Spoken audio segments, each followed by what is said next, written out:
Bismillahirrahmanirrahim. Assalamualaikum warahmatullahi wabarakatuh.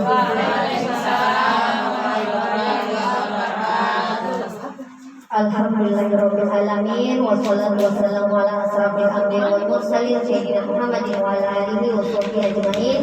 Rabbi ishrah li sadri wa yassir li amri wa hlul 'uqdatam min lisani yafqahu qawli. Amma ba'du. Yang terhormat Ibu RW Musombah Kelurahan Waliyakufu, Ibu Nurdayani,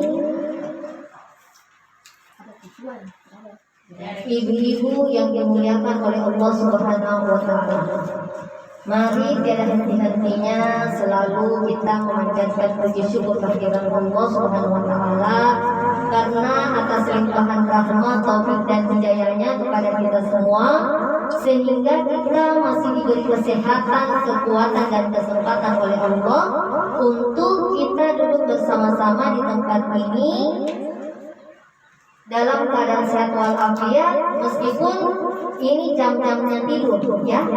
Saya yakin ini berjuang, ini ibu-ibu berjuang hari ini, perjuangannya luar biasa, menahan tidur siang dan sebentar lagi menahan mau pergi main voli, kegiatan cari tahu pengajian di masjid, ya. Luar biasa ya perjuangan ibu. Kerjaan takut hari ini adalah hari Kamis, insya Allah amal-amal kita sebentar itu dilaporkan ke Allah, maka mudah-mudahan apa yang kita lakukan ini menjadi catatan amal kita untuk hari ini, ya. Salawat serta salam senantiasa diturunkan kepada junjungan kita Nabi besar Muhammad SAW, Nabi sebagai uswatun hasanah dalam kehidupan kita sehari-hari. Ibu-ibu yang dimuliakan oleh Allah, saya mau bercerita supaya ibu tidak mengantuk, ya, tentang kita ini kan manusia dan manu, hampir sama, ya, manu dan manusia. Perbedaannya, kalau manusia itu manusia kita memiliki akhlak, memiliki akal, memiliki etika, sopan santun, ya, kita berakal, ya. Sedangkan manu, dia adalah binatang yang tidak memiliki akal.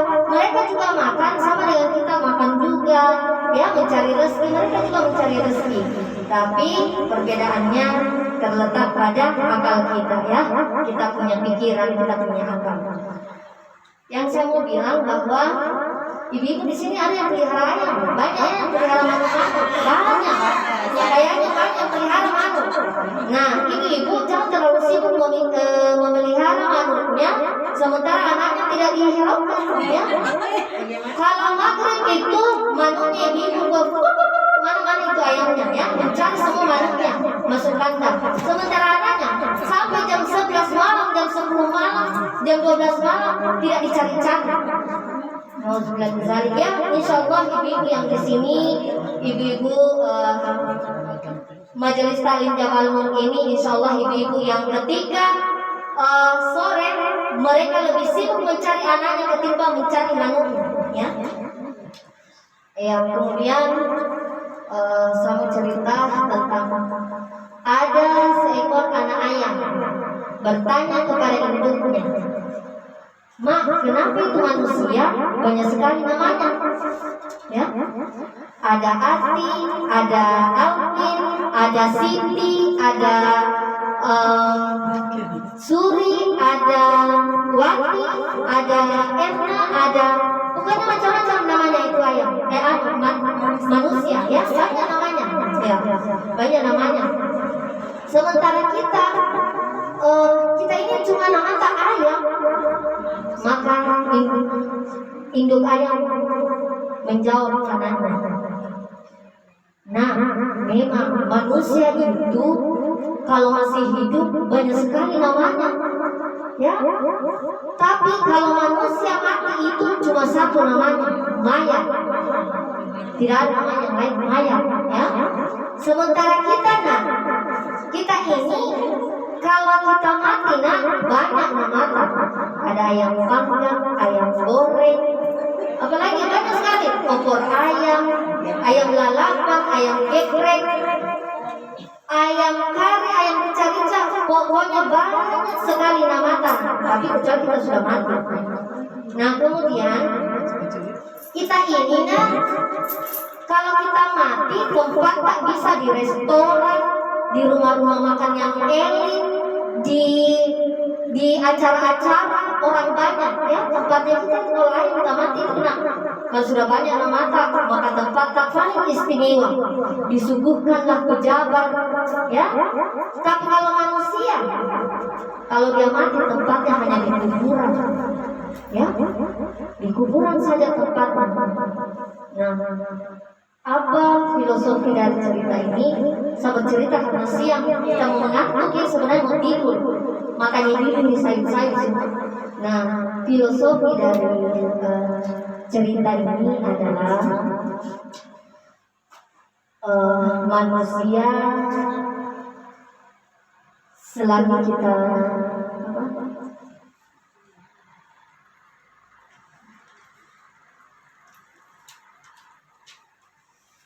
ketika kita hidup di dunia ini, ya, memang kita manfaatkan, kita isi kebaikan-kebaikan supaya ketika kita mati yang dikenang kebaikan kita, ya. Karena kan mata cuma satu mayat, tapi yang ditinggalkan itu tinggal kenangan manis, ya. Kalau kita mati, tinggal nama-nama yang baiknya kita yang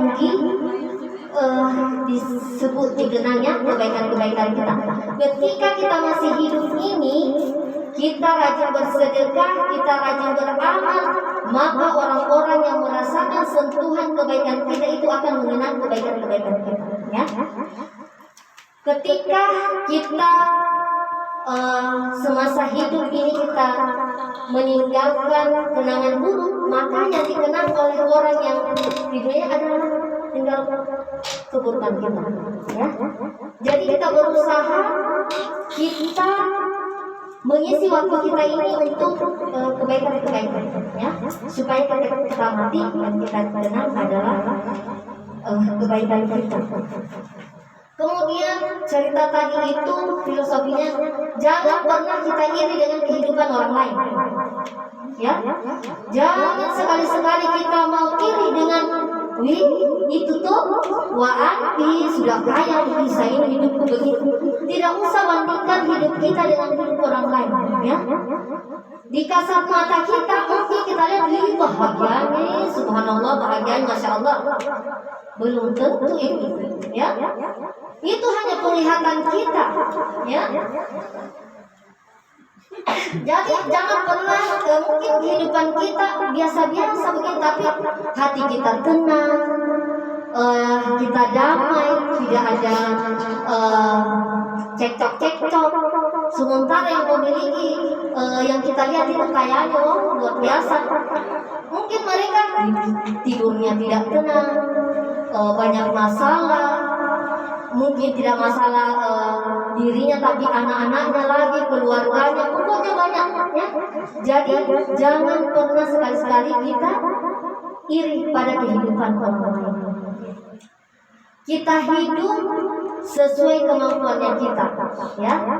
Jangan pernah kita mau selalu mau lebih dari orang, ya. Jangan ada pernah saya mau yang ter di antara kita, jangan, ya. Hilangkan penyakit-penyakit hati yang ada dalam diri kita.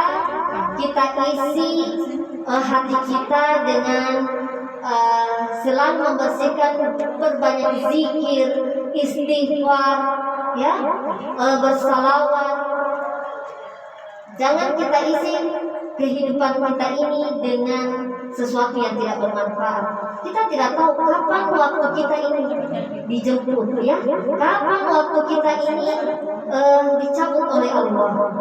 Itu yang di Benteng kemarin, ya, yang kelukaan, itu dia dari kebun, ya. Dia tidak sakit, dia dari kebun, tidak sampai pulang di rumahnya, ya, namanya itu, ya, itu. Kalau saya tidak salah dengar itu. Jadi dia, itulah namanya ajal, tidak ada yang tahu.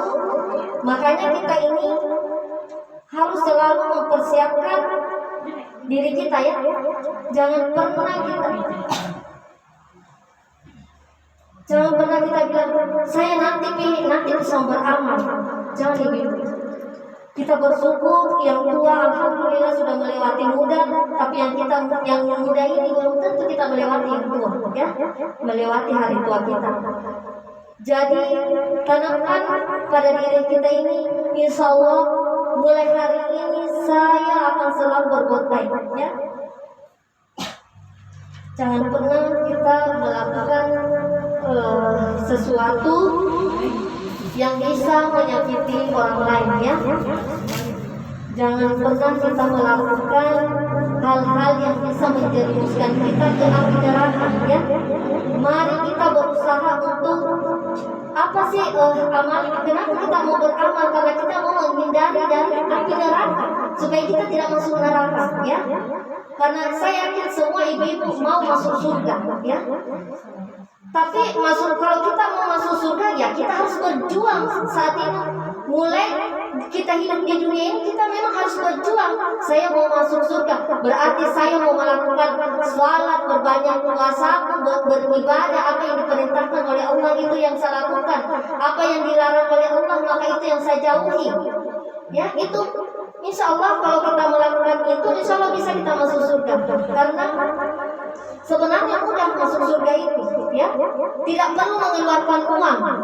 Kita duduk saja di rumah beristighfar, kita sholat, itu bisa membawa kita ke surga, ya. Justru kalau kita mau mencari masuk neraka, itu gampang, ya, gampang. Dengan mengunci orang saja itu sudah kita bisa masuk neraka, ya. Nah, jadi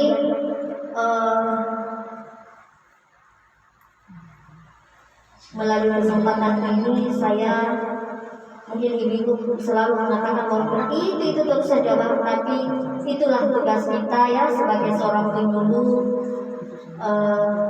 selalu memberikan nasihat. Tapi saya juga butuh nasihat dari ibu-ibu, jangan cuma saya. Sebenarnya mungkin ibu-ibu setiap minggu juga bergilir isi kuntum, ya. Sebenarnya saya bergilir ini, jangan saya terus berkuntum, ya. Iya. Jadi